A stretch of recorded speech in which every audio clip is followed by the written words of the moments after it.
Target పెద్దది, వయస్సు చిన్నది. అయితేనే ఆ చిచ్చర పిడుగు వీరంగం ముందు ఆ టార్గెట్ ఐస్ క్రీమ్ లా కరిగిపోయింది. 14 ఏళ్ల వయసులోనే ఐపీఎల్ ఎంట్రీ ఇచ్చిన వైభవ్ సూర్యవంశీ గుజరాత్ తో జరిగిన మ్యాచ్ లో సెన్సేషన్ ఇన్నింగ్స్ ఆడాడు. కేవలం 35 బంతుల్లో శతకం చేసి ఔరా అనిపించాడు. ఐపీఎల్ చరిత్రలో ఇది రెండో అత్యంత వేగవంతమైన శతకం. ఇక భారత్ తరపున అత్యంత వేగవంతమైన సెంచరీ చేసిన వ్యక్తిగా సూర్యవంశీ రికార్డుకెక్కాడు. 38 బంతుల్లో 101 పరుగులు చేసిన వైభవ్ తను క్రీజ్ లో ఉన్నంతసేపు గుజరాత్ బౌలింగ్ ను ఊచకోత కోశాడు.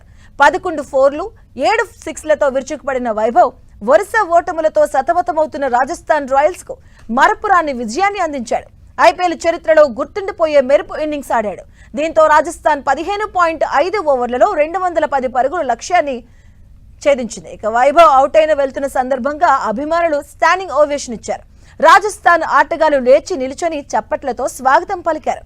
మొత్తానికి 35 బంతుల్లోనే చేసి సంచలనం సృష్టించిన Vaibhav Suryavanshi player of the match గా నిలిచాడు.